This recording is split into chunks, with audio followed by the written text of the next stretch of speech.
Welcome back to Mean Streets, where each week we investigate the best, worst, and forgotten movies of film noir. I'm Luke Deckard. And I'm Matthew Booth.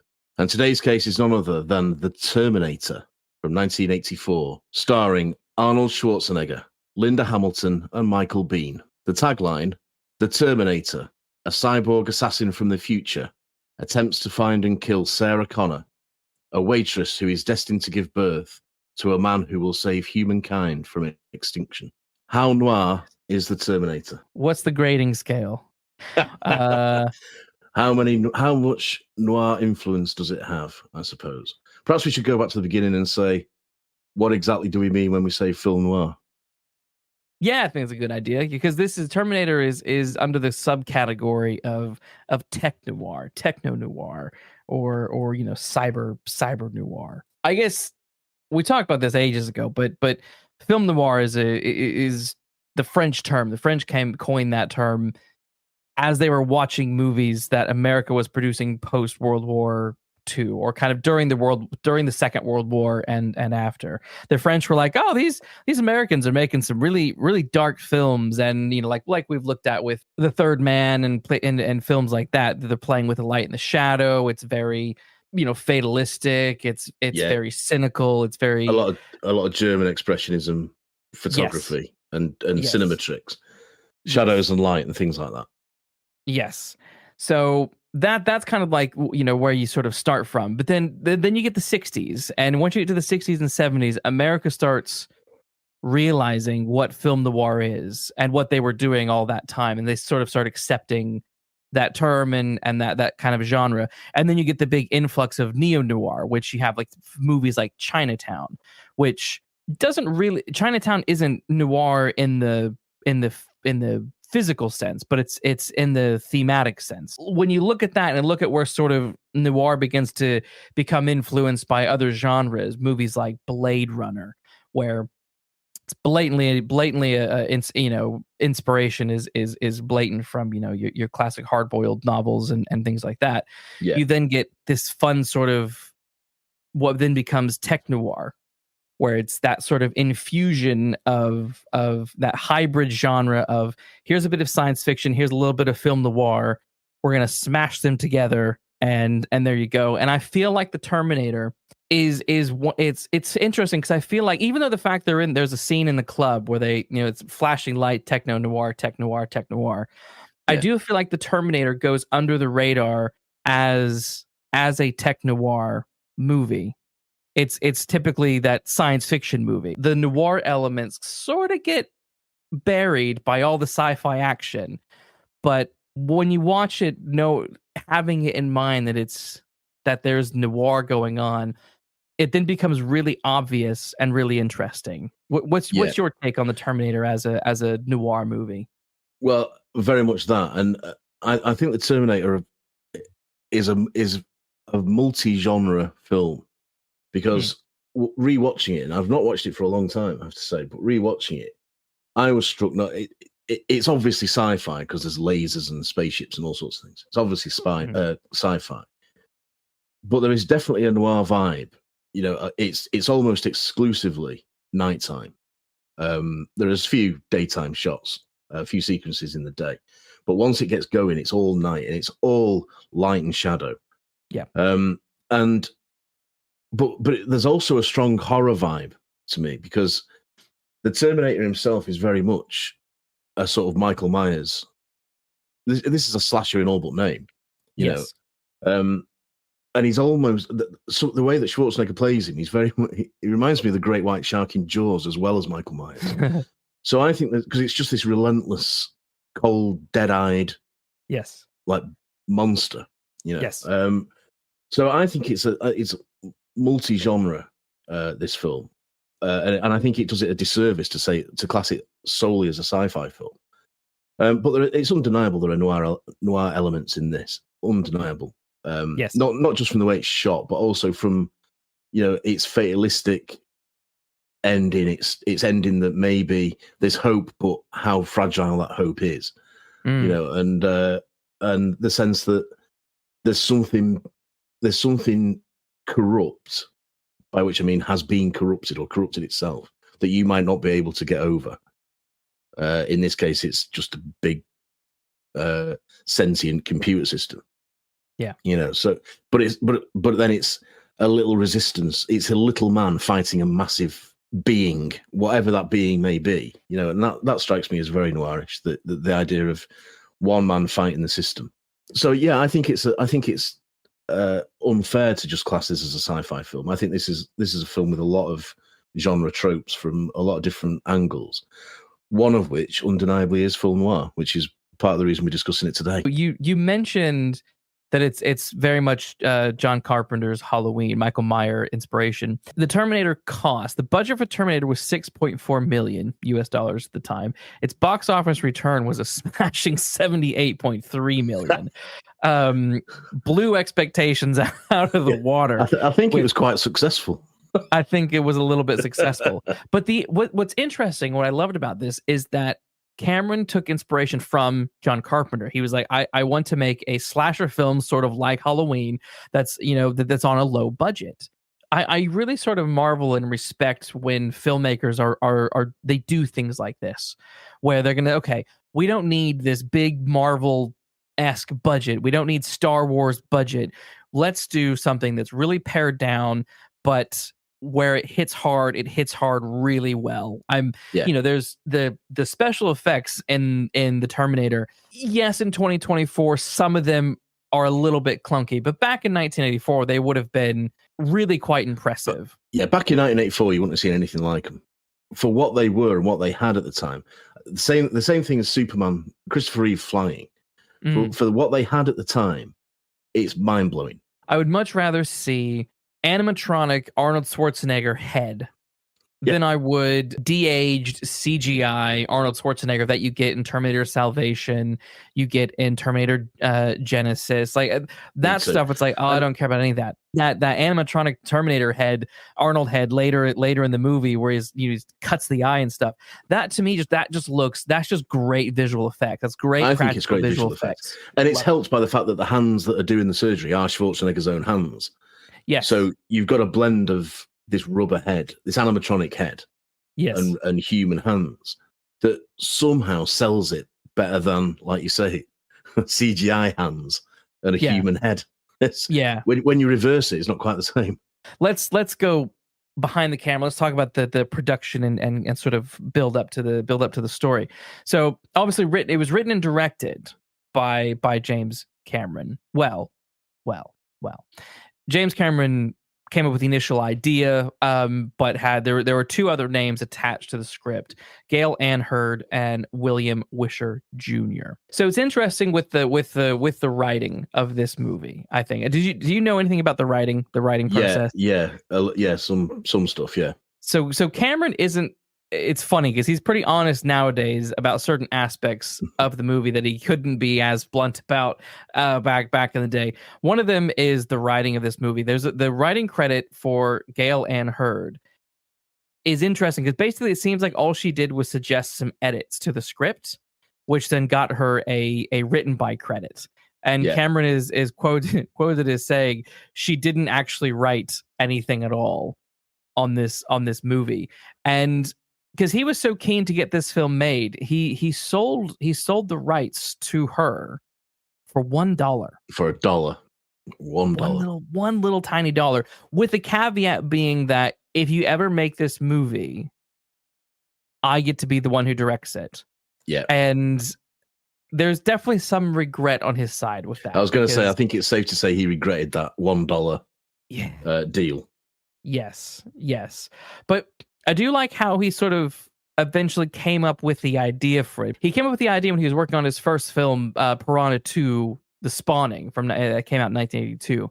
And basically he had this dream of this sort of like humanoid skeleton monster sort of chasing someone. But what I find interesting as well about it is that I think he says the dream was this metal skeleton holding kitchen knives, dragging itself out of an explosion, which, to all intents and purposes, is the climax of the film, which we'll come on to later on.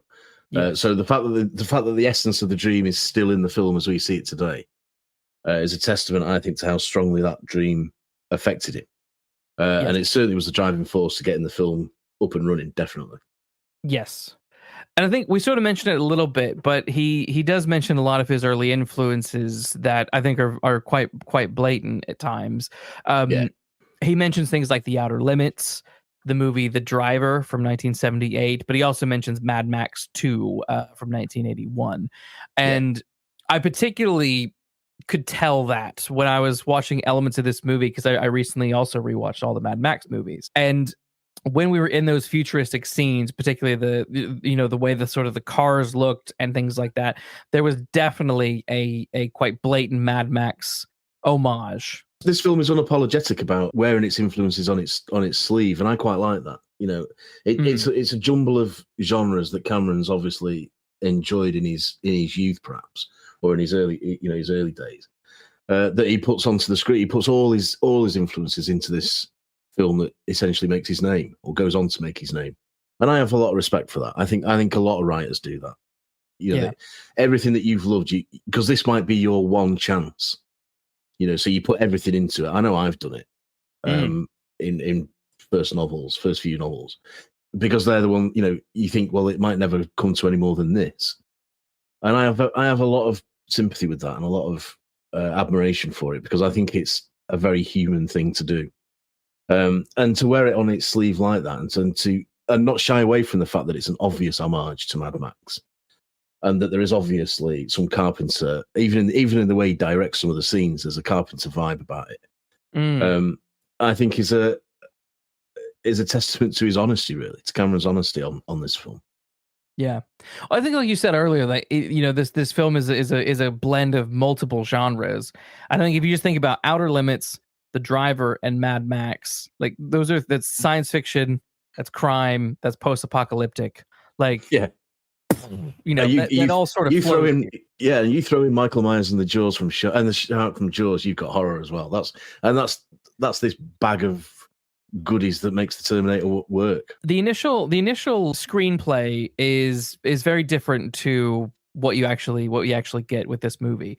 The first one is very similar to what you get with Terminator 2, where you have two Terminators that are sent to the past, and one, of course, is a liquid Terminator, which we will get in Terminator 2. The reason that they didn't do that is because technology at the time in 1984 was, well, I guess it would have been 1983-ish, was nowhere near capable of making that look good. Thank God they didn't try. Yeah, and I think, again, it's a testament to Cameron's professionalism and honesty. Rather than try and do it, he says no, and he keeps it in his back pocket for when he can. There's something to be said as a artistic choice and a creative decision. There's a lot to be said for that, because it could have tanked the whole film if he tried it and failed. It could have tanked the whole thing.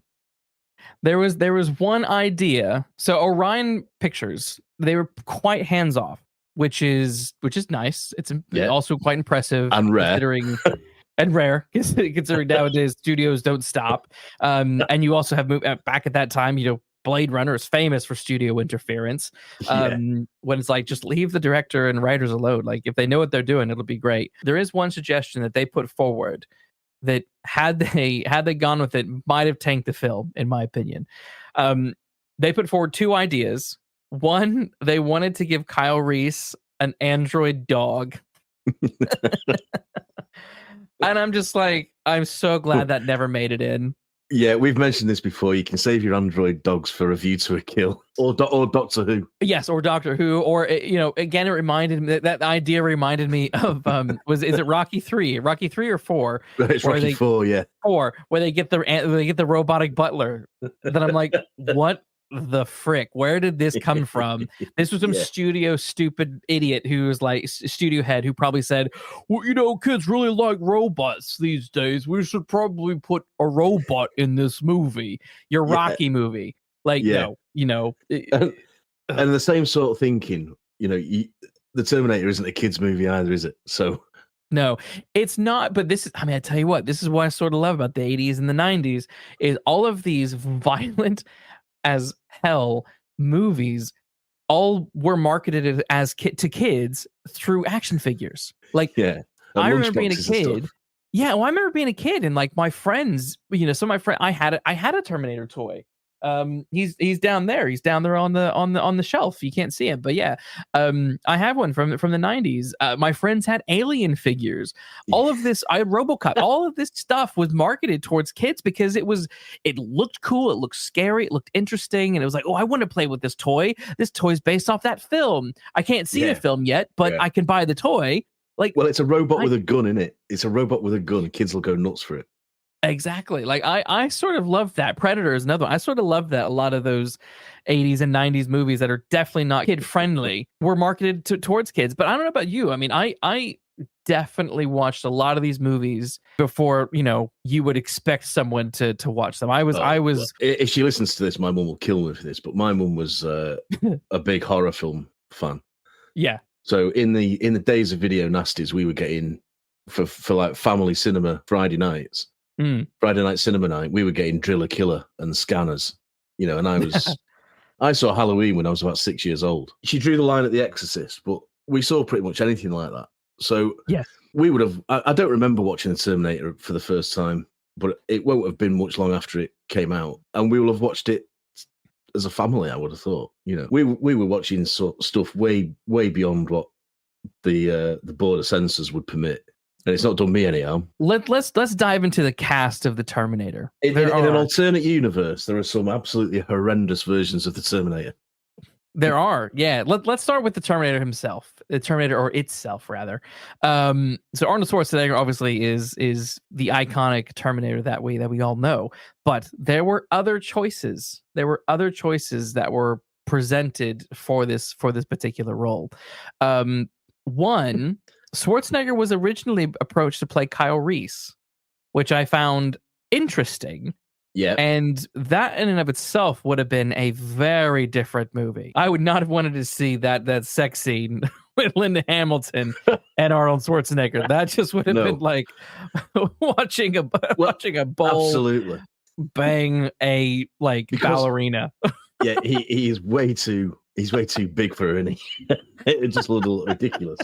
What I like about the casting as we got it is that Reese looks like the underdog. Physically, Reese has no chance. But if Schwarzenegger is Reese, then there's a fighting chance he's going to win. He's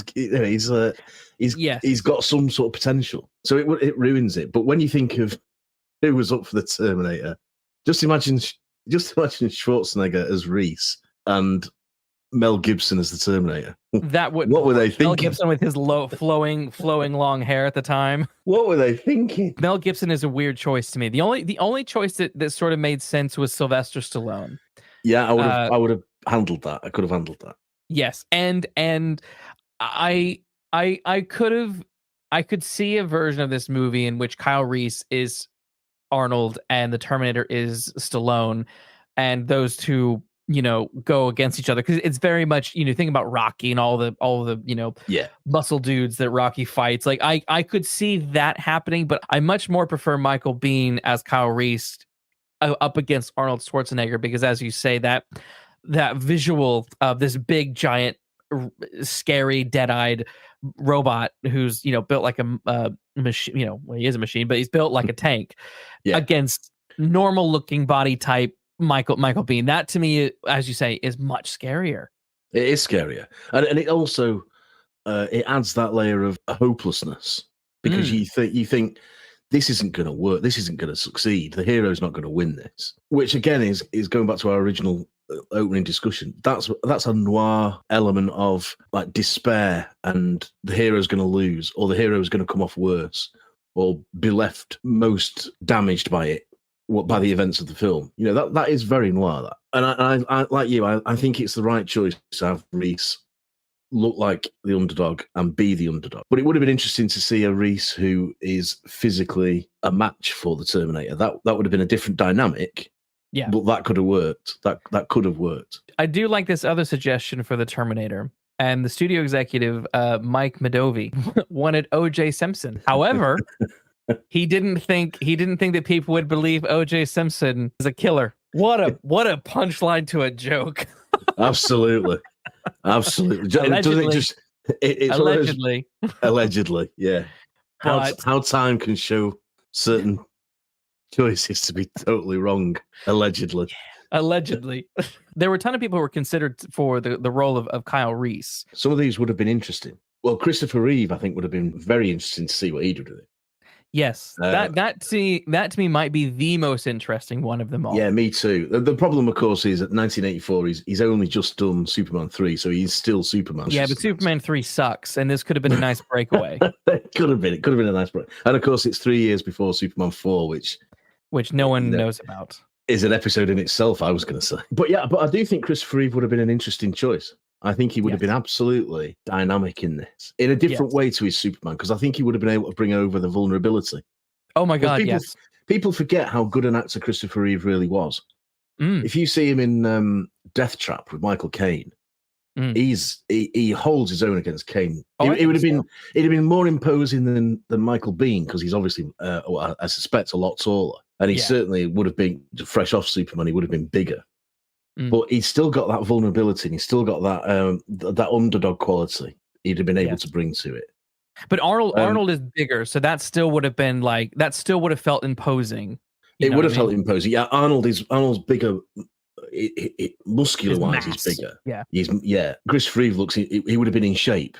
You know, he would have been in good fighting condition, but wouldn't look anything near as imposing as Schwarzenegger does. So you would have got that dynamic still. And I think Reeve would have been a really good choice. It's almost sorry that he didn't get it, or they didn't go with him. Really. He would have been fantastic as Kyle Reese. He would have been. I would love to see that. There are others that I think on this list that I think could have done a good job. I think Kurt Russell would have been interesting. I certainly don't think Bruce Springsteen would have been interesting. No, Bruce Springsteen and Sting were both considered for this. Bruce Springsteen and Sting. Yeah, I can't see either of that coming off really. No, but I do wonder about Scott Glenn, and I wonder about Tommy Lee Jones. I'm not sure Tommy Lee Jones would have sold it for me, but I don't know if that's because you're so used now to Tommy Lee Jones's sort of wisecracking, grumpy old man demeanor that he's had since he was since The Fugitive. Since he's about 35. I was going to say, well, I nearly said that, and then I thought, oh no, maybe. But yes, he has got that quality about him of, just a bit cynical about it all, and I don't think he would have sold the fear necessarily. Because that's what comes across to me with Michael Biehn. He's terrified of the mission, of why it's been necessary, of what happens. He bears the weight of that responsibility that he's got extremely well, and I think again Christopher Reeve would have done that, but I think Kurt Russell would have done it. But again, it's a bit too close to Escape from New York for me. Yes, yeah. That I think Russell would have carried some of that over. Probably. I also think with Tommy Lee Jones, he's a great actor, but I think that would have been a slightly different film. Yeah, I agree. I don't think he would have. I think he would have conveyed the urgency, but I think he would have conveyed the fear differently than the way Michael Biehn does. And I really do not think I would have bought a romantic relationship between Tommy Lee and Linda Hamilton. No. That's where I'm like, I don't see that working. No. They would have needed another leading lady. They would have done.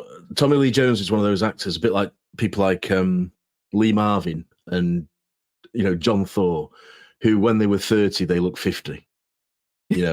So even if I don't know how old Tommy Lee Jones would have been in 1984. But let's see, how old would he have been? He'd have been 40, pushing 40. So he would have been too old anyway, I think. But he would have looked 50. So I think that there are problems for me with Tommy Lee Jones as Kyle Reese. Yeah. Of the alternatives, I would certainly say Christopher Reeve is the best. I think so. And I think it would have been the if they didn't go with Biehn and they went with Reeve, we would pretty much have the film we've got now. I think so. Yeah, very, very, very close. Very, very close. But I like Michael Biehn in this role. I think he does a fantastic job being Kyle Reese. I think it's interesting. He really encapsulates the noir protagonist so well. Yes, and he does. It's subtle. It's subtle, but then it's also not subtle. So he arrives, and one of the first things he does after that big police chase and stuff, he gets some shoes, but he gets a trench coat. Not just any coat, he gets a trench coat. And there's that wonderful scene, that very, very, very noir scene of the police car screaming up the street, him walking towards it on the sidewalk, flipping up his color, right? And like everything is like dark, the street is wet and the street lights are bouncing off it. It's blue and like all of those, that's such a noir scene. That is noir, yeah. And I love all the bits where he is, because he's a man out of time, obviously. Yes. And he's staring up in wonder at all the neon lights. And I always neon is always a noir thing for me. And especially in techno noir. So Blade Runner's filled with it, isn't it? And oh yeah, I mean, some of those shots. I know the scene you're talking about. It's just after he's sawn off the shotgun in it, and he's put it under the sleeve of his coat, and he's walking down the street, and he sees the cop car coming in. He sort of blends in with the crowd. Yes, I mean that so the way that is shot and lit is very Blade Runner to me. There's a lot of Blade Runner influence there.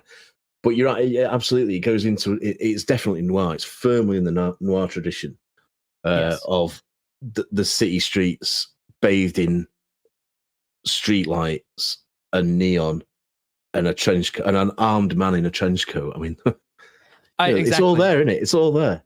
Yeah, I think he nailed it. And also, like, when you step back and you think, okay, let's not think about the science fiction element of what's happening right now. Let's think about, okay, he's a lone guy on a mission, as you said earlier. He's not up against government, but he basically is. The machines are basically the government, and the Terminator he's up against a system. Yes, he's up against a system. In this case, it's a computer system. Yes, and the Terminator is the thug that's chasing him. He's a henchman. The Terminator is a henchman. Yes. So I quite love the fact that you have this sort of, all of these pieces are sort of there but slightly different, and Linda Hamilton, Sarah Connor, is effectively the femme fatale of the piece, because she's not evil. She's not trying to pull one over on Kyle Reese, but she is ultimately the hero's demise. Yeah, she's because he makes the mistake of he's been in love with her. Yes, all these years. It's so noir. Yeah. So she is because she takes his mind off the mission. Yes.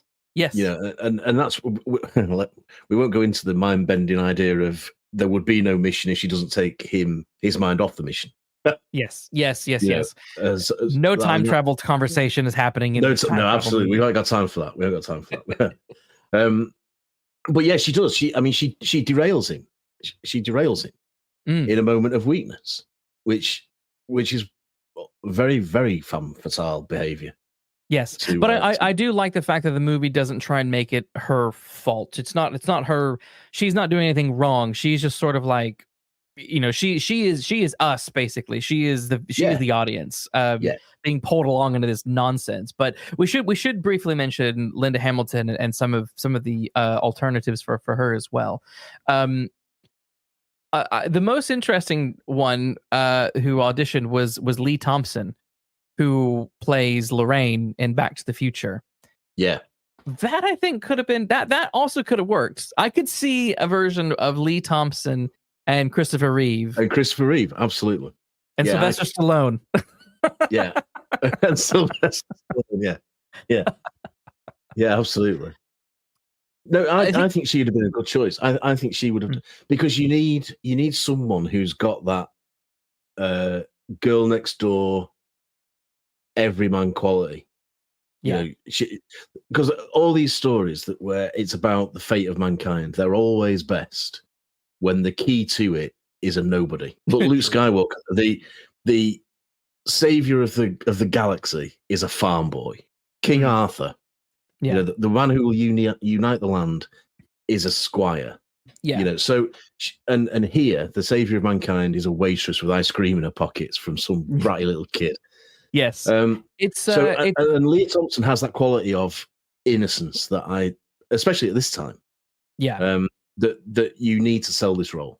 Yeah, it's very Joseph Campbell's The Hero's Journey. You really can't like that people sometimes are like, oh, that doesn't apply to everything, or they sort of try and be like more clever than The Hero's Journey. But the thing is that narrative structure, that hero's arc is universal for a reason, and Linda Hamilton plays that role. She is that role. She crosses that threshold into the unknown, into the scary abyss, and has to fight the dragon, which is the Terminator, and has to and comes out completely different by the end.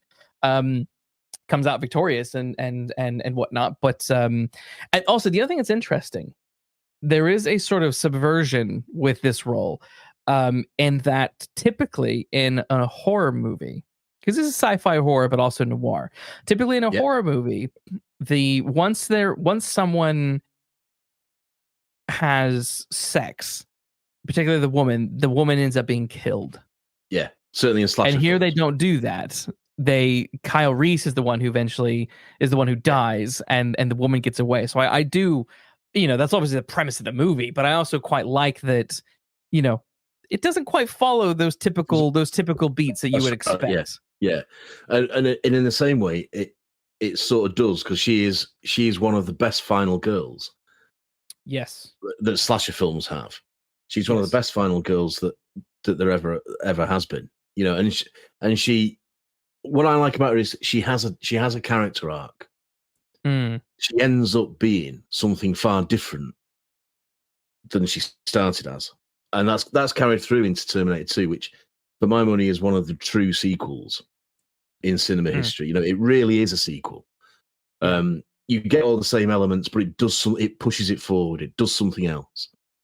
And the character she is in Terminator 2 is exactly the character that she is, or is the result of the makings of the character she is at the end of Terminator.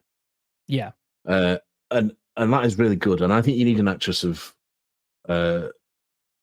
Hamilton's quality to make that journey not seem too cinematic, if you know what I mean. Because it's such an obvious journey. But the way she plays it becomes a very natural one. And she's reacting to what's happening to her rather than saying, I'm a character on a journey. And very often that is what happens.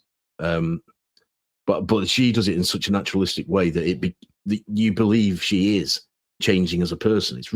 I think it's a really good performance. I really do. And again, it is. we got the right choice, but some of these alternatives would have done something slightly different, perhaps, but would have been no less effective. And I think Leah Thompson is probably the best of the choice, the alternative choices. I do think in the future, when they start getting the sequels, not Terminator 2, but the other Terminator 3, where they kill Linda Hamilton off, and then you have Terminator Dark Fate, where they bring her back.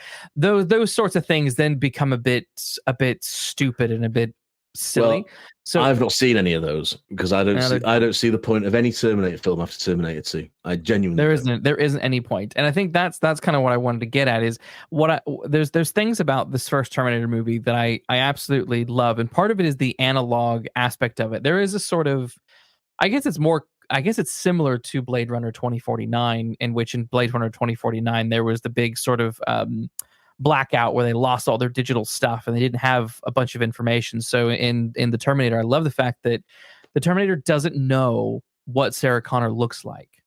So he has to use the technology of the time, which is phone books, to find her. And because there was a bit at the beginning, I was like, wait a minute, why, surely he should just know what she looks like. So why is he killing all these Sarahs? Like, oh, of course, duh. They don't have the information. All that information has been lost. So they just have to go and just murder all of these Sarah Connors. Yeah, and what's also great about this script is that is explained. Reese explains that in the police station when he's under arrest. Yes. To Dr. Silverman, because he says dead matter can't go through. Yes. So they couldn't bring any technology, which is why they've all got these, to their mind, archaic weapons. And Reese she says, can you stop it? And he says, with these weapons, I don't know. And it adds a layer of danger and a layer of threat, that there's no guarantee that a shotgun is going to work against this thing. So yeah, they do explain. So that makes it, that's a good narrative choice to give the film a sort of detective story element to it. That Yes. Because Reese is in the, well, Reese knows what she looks like, but he doesn't know where she is. He's got to do the same thing. Yes. He's got to go to each of those houses, and of course it helps with runtime. but Yeah. but yeah, it's I like that element of they have to come back naked, back in time naked, physically and metaphorically, because that makes for a stronger, more deadly story in the past, in our present. Great choice, great idea. I also quite like when, obviously the Terminator's out there and he's killing all of these different Sarahs. I like how it's sort of that initial murder mystery string of serial killings begins to sort of torment our Sarah Connor, where that scene where like, Sarah, you're dead. And then, because there's a Sarah Connor died, and that's, you kind of think, oh my, that is shocking. If you see your name dead on TV, you're like, oh my God, I'm not dead, I'm right here. But it's like, it's a different Sarah. But I love that sort of, those moments that just sort of punch like that. Yeah, and I also like the fact that her friends get killed by accident. Yes. Her flatmate gets killed by accident. Just after having sex. Just after having sex. Because the Terminator doesn't think, as it were. It just assumes. It's programmed to say, she lives here, this is her. And that adds a sort of absurdist, chaotic theory idea, which again is very noir. The fact that people die for stupid reasons. Yes. And yes. And there's not always something you can do about it. It's the old Raymond Chandler thing of people die, not just to provide a corpse. They die for reasons, and sometimes those reasons are stupid. Yes. Yes.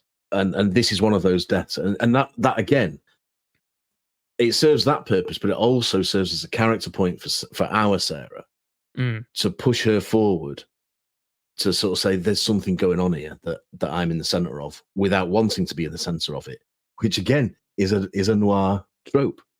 Yes, absolutely. I mean, that's the innocent man caught.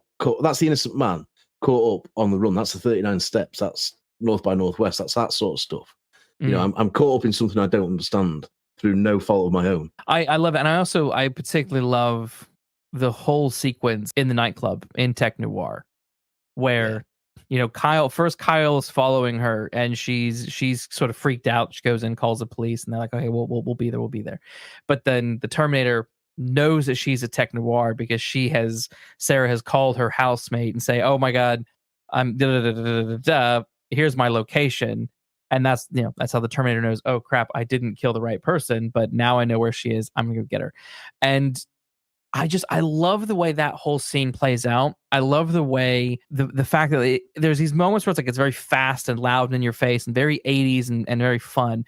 But I love that scene where the Terminator comes walking through the club and Sarah knocks something over just at the right time. That's one of those perfect swings. They in storytelling, they always talk about swinging from the positive to the negative. The negative is that she's knocked something over and she needs to bend down and pick something up. The positive is the killer didn't spot her. It saves a life. Yeah, saves a life. And just the way that slow-mo scene sort of happens is he just sort of passes by like Michael Myers, like the Jaws, like the shark from Jaws. I love that. And then he turns and stops and he sees her, kind of starts to see her through the crowd. And the whole orchestrated scene, I thought, is just probably, it might be my favorite scene in the movie. The Tech Noir scene might be my favorite in the whole movie. Yeah, I think it's my favorite because, and it's in that scene where I thought, geez, he's moving like Michael Myers. He walks like Michael Myers. And I don't believe, they say that nothing in film is coincidental. I don't believe that Cameron hasn't said to Schwarzenegger, walk like that bloke in Halloween, because it's too close. It's too close. But it is that same total emotionless, blank expression that Myers' mask has. Yes. But also that single-minded determination to find that girl, Jamie Lee Curtis or Linda Hamilton. And whoever gets in the way is going to die. Because that's what Michael Myers is. Michael Myers, he kills people who are in the way of his main objective. Yes. So, and that's what the Terminator is going to do. You can see it happening. And I love the way that it's filmed so that, I'm not going to push this too far, but the people who are dancing move as he comes through them, like the water when the shark's going through it. Yes. They're pushed to one side. It all seems to me to be a hark back to those early horror films that Cameron said were an influence, and that he wanted this to be a horror film as much as anything else. And I think he succeeds, because that techno noir scene is absolutely edgy as seat, terrifying. It is, especially when there's that scene where the person behind Linda or behind Sarah gets shot and then falls on top of Sarah Connors, and then he's just the Terminator again, like you say, he's just slowly walking over towards her, reloading his gun, about ready to blow her head off. Before then, Kyle Reese jumps in and starts save the day again. But yeah, I mean, in terms of perfect, the writing of that scene, the editing of that scene, that is just all cylinders are firing to perfection. That to me, I just love that scene. To me, it's the truck chasing Raiders of the Lost Ark. It's the scene that you watch the film for, really. And it's easy with these old films that we've seen hundreds of times to lose sight of the fact sometimes that when you first see this, you don't know that she's surviving this scene, because the rest of it could be Reese going after it in revenge. You don't know that she's not going to get out of this alive. There's no guarantee. That's only a first viewing experience, of course. But at that time, the way this is shot, and when because they've set up how brutal the Terminator is, although the name gives it away, I suppose. But he doesn't ask questions. When he knocks on the door and he says Sarah Connor, and she says and he just shoots her.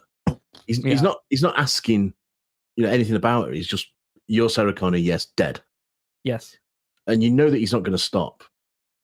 So there's no guarantees in this techno noir scene. And if you can put yourself back in 1984 or whenever it was that you see it for the first time, you don't know she's getting out alive at that point. Yeah. You really don't. And that's all the way it's edited and told and shot and performed. I think Schwarzenegger gets a lot of stick, but I think Schwarzenegger is brilliant in this film. And it was his idea to do it, not to act, even though he looks human, not to act human, and to play it like a robot. He does fantastic. Yeah, I know people like to make fun of him and stuff, but generally Arnold Schwarzenegger is actually a very good actor. He is. He is.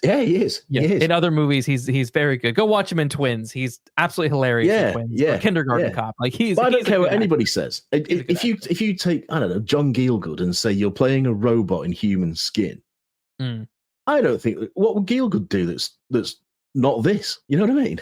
Yeah. I don't think, if you give it any method actor and say you are a robot, you've got to act like a robot and be a robot but appear human, they are going to do what Schwarzenegger does.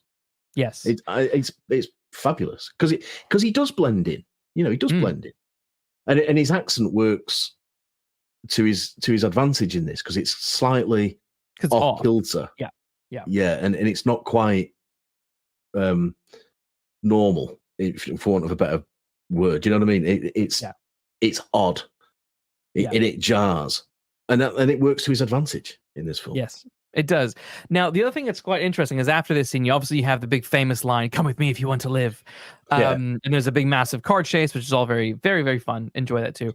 But they then sprinkle a little bit more noir into the script, from my perspective. After this, where Kyle begins to talk about how the computers took over, and there is a sense of what he's talking about is not too different to current day 2024 AI, artificial intelligence. So I very much thought that of course is very interesting, and lots of people have talked about that. So there's nothing we can really, it's new to add to that. But no, other than say that this film is prescient in that. This film is prescient in that. Yes, it foretold everything that we've got now. Yes, and the other thing that's interesting is they talk about how the machines started rounding people up and killing them and putting some of them to work and burning barcodes into their skin, and it's very Nazi Germany. Yeah, well, absolutely. And there's a scene earlier before this where Kyle has a flashback where he's at a construction site and he sees one of the tractors or something like that moving along, and the scene pivots so seamlessly to seeing this big kind of modern day construction machine to then seeing a Terminator crushing skulls, that I thought was fantastic. But you also get that sort of, again, a very, very noir trope, whether this is Marlowe or Sam Spade or Magnum PI or whatever. A lot of noir characters are suffering from post-war issues, and Kyle Reese is very much that. He is very much that. In a sense, he is the PI who's experienced this traumatic, this war. He's living in this sort of disillusioned, hopeless state, but still trying to do good in a hopeless situation. I'd go one step further and say he's trying to do good, but he can only do the best that he can. Yes, yeah, yes. He's not Superman. He's not even Batman. He's just a man who is armed with weapons that are so far out of date from what he's used to. That they're like us fighting with swords or spears or something. You know what I mean? And it's so he's a man who's very much up against it. He's very much against the odds. Yes, and that's like you say, that's Marlowe. That's Jake Gittis. That's Robert Mitchum out of the past. And Reese is the epitome of that. And he's up against something he knows he can't defeat. He knows deep down he can't defeat this. And indeed, he doesn't defeat it. He gets close, but no cigar. He gets close. He puts up a good fight, but he does. He knows deep down he's not going to do this. He's not really going to succeed. And if he does, it's luck. And I agree with you on everything you just said. That is the noir hero. After all this chase and all that kind of stuff, there's the police station scene that generally I like most of what happens in the police station. I particularly like it when the Terminator comes back and busts in and there's all hell is breaking loose. Then it sort of turns into Assault on Precinct 13. So there's another Carpenter reference there. Yeah, I like the police scene, but I do have to admit, once Kyle and Sarah go on the run and they escape, I do feel like the movie sort of sinks a little. Oh, it does. Yeah, it does. Yeah, that hotel scene, and it goes on for all the time.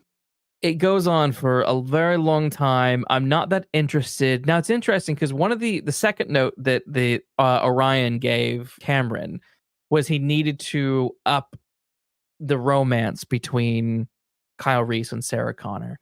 And I sort of feel like that little section of the movie is basically there to confirm romance. Yeah, you do need it to happen, because otherwise John Connor's not, the whole thing's pointless. So the sex scene has to happen. But I don't think it needs to be built up that much, because your average audience member knows it's going to happen. So instead of tending his arm under that bridge or wherever they are, she could do that in the motel, and it happens out of that. We don't need her to be taking a shower. We don't need her to be phoning a mum, although it's not a mum, it's Schwarzenegger, of course. Yeah. It just seems to go on forever to something that is so obviously inevitable. Yes. And the twist that Kyle is Connor's dad, that Reese is Connor's dad, I almost feel like you don't need it. I don't. Yeah, I'm just going to say it's a bit too obvious for me. Yeah. Because an intelligent film viewer will know that it makes no sense for this character that you've not seen, who is so important to the future, if he's fathered off screen by some bloke after the events of this film, who cares? Exactly. And it can't possibly be the Terminator. It's not going to be Dr. Silberman. So it can only be Reese. So just get on with it. Sort of thing. I agree. I think it's not for very long in actual runtime. It's not for very, but it feels like a long time. It does. From that car chase to the final chase seems like a long drag. Yes, I've always felt that. Anytime I've watched the Terminator, that moment, once the police station scene ends and they go on the run, I'm always like, oh, it's this part of the movie where nothing happens. except the sex scene. This might be controversial, but I don't think that Kyle needs to be John Connor's dad. I really don't. I think there's another way you could have done that, whether that is add there's enough characters in the movie, but you could have added another person. She could have met someone at the end of the movie that's like the wink wink, this might be John's dad, something that just sort of, because the dad's not important, is he? The dad's not important. not really. This is really sort of, it's a Catholic film in many ways, because the mother and the child are what's important. Yes. Dad doesn't care. The dad's just the dad. Yes. I mean, you could even say she's already pregnant when the film starts, and she finds out, and that's why she doesn't go on the double date. Yeah. Sure. And then there's an added jeopardy because she's going through all this while she's pregnant. Yeah. Yeah. True. So when Reese then says, "Oh, it's your son," she says, "My God, I'm already having him," sort of thing. Yes. That would work just as well for me as the twist that Reese is the dad. Yes, the twist is that she's already pregnant, and that's how close they are to killing both Sarah and John at the same time. Like, in fact, that's better, isn't it? That is better, dang it. If only we could go back in time and rewrite it.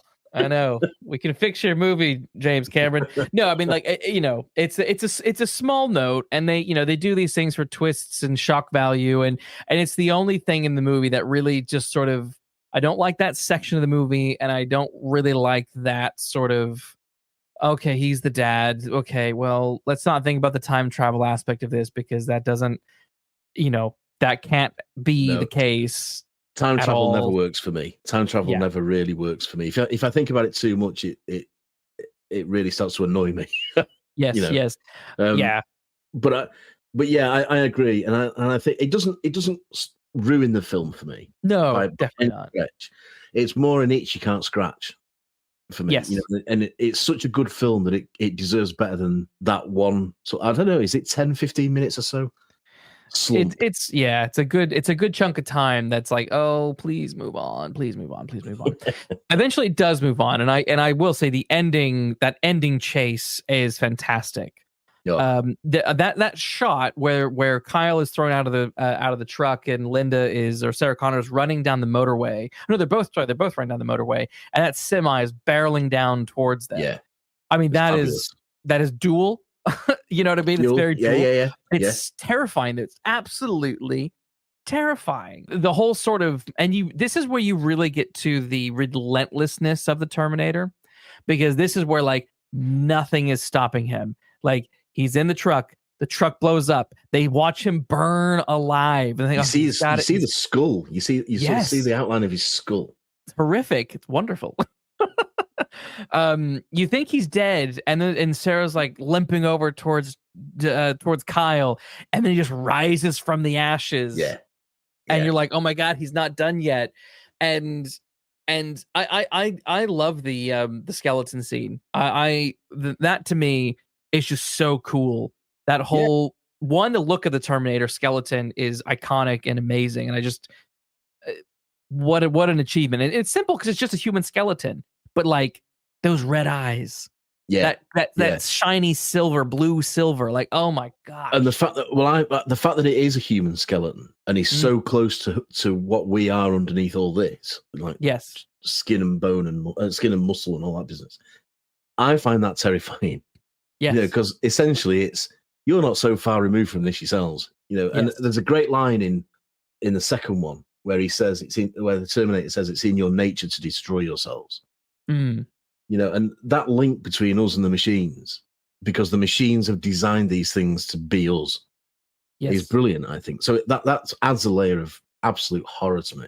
Yeah. Well, it's like it's like Frankenstein. It's like the perversion of a human form. Yes. That is everything that we don't want to be. You know? And it's brilliant.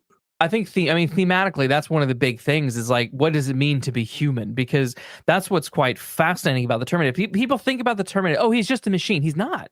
He's a cyborg. Yeah. He's got real flesh and blood. He just has a robotic mind and a metal skin and metal skeleton. Yeah. But he is half human, half machine. This is going back to the point I made before about where Reese explains that dead things can't go through. Yeah.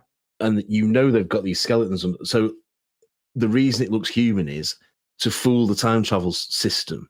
into thinking it's a human being. Yes. So all that is, you know, in its crazy logic, it all makes perfect sense. And that is a brilliant bit of storytelling, because that could easily have been a loophole in that story. Definitely. Well, how does this skeleton get through? How does this metal skeleton get through? Because it's covered in human flesh. You know, it's fabulous, that. And Kyle says something about that, doesn't he? He says it sweats, it bleeds, all this business. And in the second one, he says, my senses register what you might call pain. So when he gets shot through that human skin, it knows it's been shot. So it is close to human, you know, and it is saying something about who and what we are as a species. Definitely. There's certainly a Blade Runner aspect to the Terminator. You know, the Blade Runner, more the replicants are more human than human. And you know, the only difference is that with the Terminator is the reason he isn't human. And then you have films like Blade Runner where they are pretty close, and that is he has no mind of his own. So that's kind of that big difference there is what does it mean to be human? Is it flesh and blood, or is it you know, soul and consciousness and you know that stuff? Yeah, and I think that's taken to its apex in the second one, where he says to John Connor, I know now why you cry. Yeah, oh my God. It's something I can never do. Yes. You know, that is just that goosebumps saying it now. That's a brilliant line. And it's a brilliant ending to this movie monster, in inverted commas, character arc. And that's why I say you don't need another one after Terminator 2. You don't need, it's done. It's over. You know. You don't. But it's a brilliant creation, the Terminator. It's a fantastic idea that came out of that fevered dream. And it's become something iconic in its own right. But at the end of the film, it is terrifying. It is a scary, scary sequence. Yes. You know, you can say, well, it's a puppet and it's back screen projection, but I don't care about that. I don't care about that. And you know, it's as scary as the skeletons in Jason and the Argonauts for me that keep coming out of the ground. You know, oh gosh, works perfectly. It does. I mean, that scene, you know, obviously you have the bit where, you know, Kyle blows up the Terminator and you think, okay, finally. And that's where you get the Cameron's dream of, you know, the torso just crawling after Sarah. So, you know, Kyle sacrifices himself to blow the Terminator up, but he's still unsuccessful. Like, that is again a classic noir trope, is that's you try and kill evil, but evil never dies. Unlike Halloween, where evil dies tonight. Evil dies tonight. My God, that is awful. Evil never dies. You're right. It's the same message that Chinatown has. You know. Yeah, it is. It is that in many ways. There's nothing you can do about this. You know, there's nothing you can do about this. And it's great because obviously Sarah, you know, that scene of Sarah crawling through the press and the Terminator just being right on her heels, and he's not going to stop. And it grabs the foot. It just barely misses grabbing her ankle. You know, it's brilliant. So I do love the bit. You know, she then presses the button and is able to smash the Terminator, killing it finally. And you kind of have this moment. You have this moment of relief until you get to the gas station scene, where the little kid takes Sarah's pictures, right? Yeah. And then you realize, all of that is still coming. They didn't stop. There's this moment where you sort of think, oh, okay, right. Well, they stopped the Terminator. She's alive. It's all fine. You're not really, to me, you know, when I was younger and watching this, I never thought, oh, wait, it's not over with yet. They didn't stop the bad future from happening. It's still coming. Crap. Yeah. Again, how noir is that? It's all been for nothing. Fun fact, that final scene of them at the gas station, they filmed without a permit. A cop came up and was like, "What are you doing?" And apparently Cameron and Hurd was convinced him that it was a UCL student film and let them continue. I was like, that's good. That's quick thinking. I like that. But yeah, I mean, what an ending. What an ending. Because it again, doesn't end happily. As you said, there is that sort of Chinatown aspect of like, there is this hope. Okay, she's alive. She's pregnant. But yeah, doom is coming. It's still coming. Yeah. And what I like about, again, tying it into the second film, what I like about that is it's still coming because she doesn't crush that arm. Miles Dyson takes that arm, and sort of recreates the ability to. You have a chicken or the egg scenario here. Yeah, because again, it's a bit like Kyle Reese, and I think this is where a lot of the other movies take their liberty, and that is that they start saying that judgment in the third one, judgment is inevitable. Ugh, shut up. But I guess when I think about it more like Back to the Future, where in Back to the Future 1, they go to, or Back to the Future 2, they go to the future. Marty gets that little almanac, goes back in time. Biff steals the almanac and changes the present, right? And so I sort of see it like that. So there is a future in which AI robots all take over, yada yada yada. They then send Kyle back, and they send the Terminator back, and that then creates an alternate, has to be an alternate reality. We're going into time travel. We said we weren't going to, but I'm going to. That has to create the kind of the alternate reality, and that the fact that now that they have this arm and chip, that is what in this version of the timeline then creates that Skynet, future that's going to come, Skynet and all that kind of stuff. Hence why they need to destroy it. Once they destroy it, they've averted that future. And that's why he says there's one more chip, and points to his own. The Terminator says there's one more chip, and that's why the Terminator has to die in inverted commas. And the very fact I use the word die means that it's succeeded in presenting the Terminator as something approaching very closely to being a human being that you care about.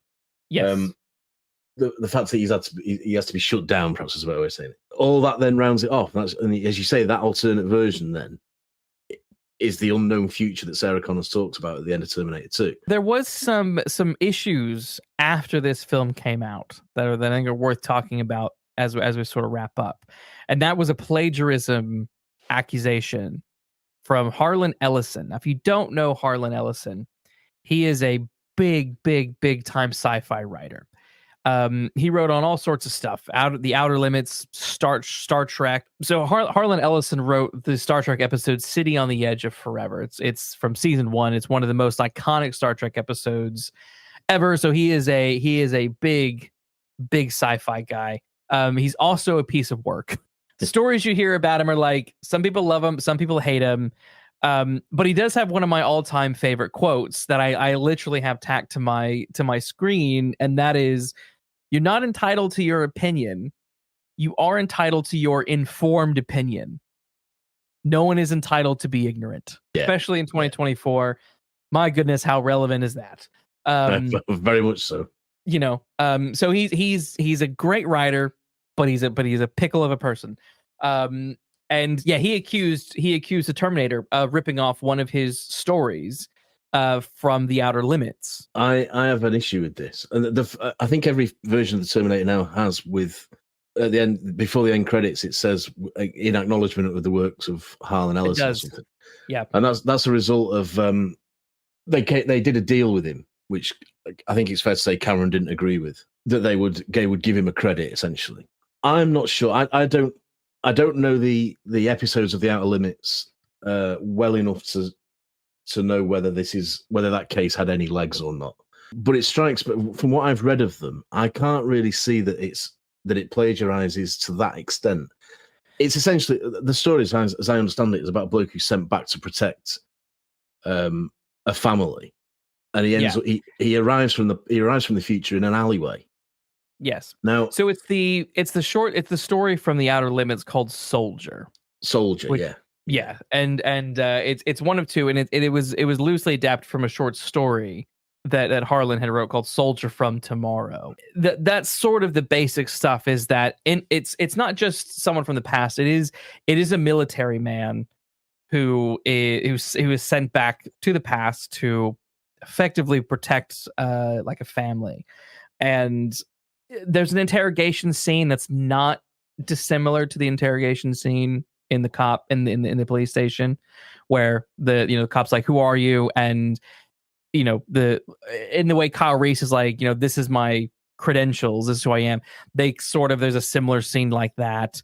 And then there's another person who's sent back in time who's trying to kill someone. So I think it's like that basic premise of Two people go back in time. One is trying to kill someone. One is trying to save someone. But it seems to me that there's far more of a case to be made by the estate of Philip K. Dick. Philip K. Dick wrote a story called The Skull that first appeared in 1952. And that concerns a man who is given the opportunity to get out of jail if he agrees to kill someone who died in the 1960s, 200 years ago. There is a man that is going to save humanity. There is an assassin from the future sent back to kill him. And take away the twist that it's him. That the idea of, that seems to me to be much closer to what the Terminator is than Ellison's work. It's only a personal view, but yeah, it's interesting because this, obviously the soldier was the first one, but a lot of people sort of picked up on another story called Demon with a Glass Hand, written by Harlan Ellison, and many had said, well, surely they copied off of this story instead, because again, it's another story about these guys who go to from this kind of post-apocalyptic future into the past, and and basically they learn there's a terrible truth that's revealed at the end, that someone actually isn't a human, but they are in fact a robot. And so there's all these things. This is where it's interesting about what does plagiarism actually mean, and this is where it's complicated, because it's like, well, in my opinion, I feel like all that the Terminator did was take ingredients that were already out there in the world, in the storytelling world, and told their own story with them, baked their own cake with them.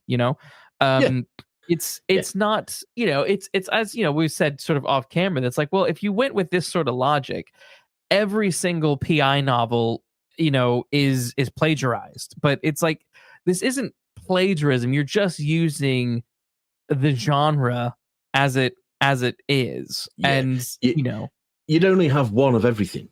Yeah, you'd only have one golden age who done it. There wouldn't be a golden age because you'd only have one, and everything after that would be plagiarism. Terminator takes ideas. We all do, as writers. We all do. We take ideas and say, well, what would I have done with it? So you can take a basic premise and say, what would I do with this? And then it becomes something else, because what's individual about it is you. Yes. So the chances of you writing something that doesn't in some way, in inverted commas, plagiarize something else in this day and age are pretty rare. And it's funny because you see it on TV all the time. Like TV shows quite frequently will do spoofs or parodies or imitations of whatever the big whatever the big movies were that summer. So I'll use Smallville as an example because I know it. But like when Fast and the Furious came out, they had a car racing episode. When the Saw movies came out, they had a Saw-like episode. So this happens. I mean, so it's like, is it, this is where it's like, is it plagiarism, Harlan? Or were you just being a little, because interestingly enough, even though that the Demon with the Glass Hand actually has people from the future and robots and all that kind of stuff, he said, no, that wasn't the one. It was definitely Soldier. And it's like, what, because Soldier comes from the future to the past and tries to save someone. Like, I don't think you're the first person to come up with that idea, Harlan. It's interesting. Absolutely. And plagiarism is taking someone else's idea and passing it off as your own. I mean, that's the fundamental definition of it. But that's a long way from taking the idea of a man who comes from the future to our present on a mission to save somebody. That's a basic generic idea. That is the same as saying Luke Skywalker and King Arthur are the same people. They are the same characters. Yeah, they are performing the same function. Their end result is the same, and that is to bring balance to. Well, in Arthur's world, it's to unite the country. In Luke, it's to bring balance to the Force. That's the same thing. It's the same journey. Obviously, Cameron was not happy with this, and he's quoted. Clearly. He's not happy that they paid Ellison, and then obviously was not happy that they had to put his name on the film.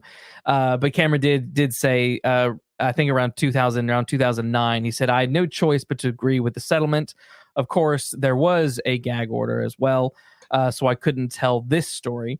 But now I frankly don't care. It's the truth. So he stands by the fact that he definitely did not plagiarize anything. I don't see how. I don't think he did either. I think this is just one of those. It's one of those moments where, like, you have someone's like, oh my gosh, so this pop artist is suing that pop artist because they used the same 4 chords that I used in my song. And it's like, that's not how this works. Final thoughts on the Terminator 1984. Anything that we haven't covered that you want to briefly touch upon? I'll just very briefly mention the music, because I think the music is fabulous. We should know. Yes, let's mention the music. The music is terrible. Oh no, I love the music. Oh, I think it's a good synth soundtrack that has a good core heroic theme. The Terminator theme is fantastic. I love the theme. I absolutely love the theme. I do feel that the actual music throughout the score throughout the film, for me, just felt too dated. And it's interesting because, like, I compare it to something like Blade Runner, which is very synthetic, very 80s, but felt and feels timeless. There are elements of the Terminator score that just feel a little bit too cheesy 80s, very like ching ching ching ching. Maybe that's why I like him, because they were cutting edge when I first heard. Yeah, it's always been one that's one aspect of the film that I remember getting sort of pulled out by during some of the action scenes. I'm like, oh, this is such 80s music. Please dial it back. We can't agree about everything, Luke. It'd be a dull old world if we did. Yeah, so I am not a fan of the score for this particular movie. It's much better in the Terminator 2 for me. But yeah, it improves in Terminator 2. Definitely, it improves in Terminator 2. But I think, and actually, that's something that I will mention very, very quickly. I like the Terminator 2 is a much more polished product than this by a long, long way. Yeah, but I quite like this gritty, less professional, if that's the right phrase, look of this film. I like the fact that this is pretty much this has got no money behind it, and Terminator 2 had everything behind it. Yes. I like the lower scale of this film. Very much so. Almost I think I do prefer it to Terminator 2 for that reason, because it's where it all started. It's the core of what Terminator 2 becomes, and Terminator 2 grows on it, and it improves it, and it extends it. I'm not for a minute saying Terminator 2 is a bad film. It certainly isn't. It's a superb film, and the effects in it are mind blowing. But there's just something about me that likes the starting point and where it's not quite the finished product. It's part of the reason why I like films like Dr. No and From Russia with Love more than I like Thunderball and You Only Live Twice.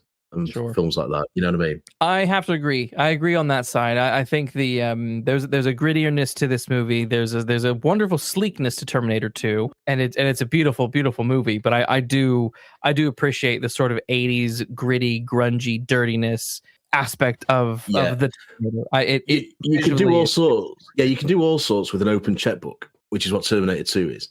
Yeah, there's what you can achieve with a few books is what I admire. Rating: how many Falcons would we give the Terminator out of 5? I'm giving it a 4. Yeah, I think it's a solid 4 for me. There's just a couple little bits that I didn't quite gel with. Bits. I think it's a solid 4. Yeah, it's a solid 4 for me. The idea is brilliant. Whoever it was, the execution of it, like I said just now, the execution of it on the amount of money they had is exceptional. But it does drag. Yeah, I think without that lull towards the end, if it didn't have that particular bit, this could easily be pushed up more to a 5. But that it is predominantly for that. And not even the music. I'm not even going to knock it for the music, even though I find the music cheesy as hell. That's not the thing that does it for me. It is that. This will be probably very likely the one and only Terminator film that we will ever cover on this, because it is the closest to a noir, because ultimately it is noir. Well, that wraps up our investigation. Thanks for listening. We'll be back next week with another case. In the meantime, please like and subscribe, and be sure to take care walking down those mean streets.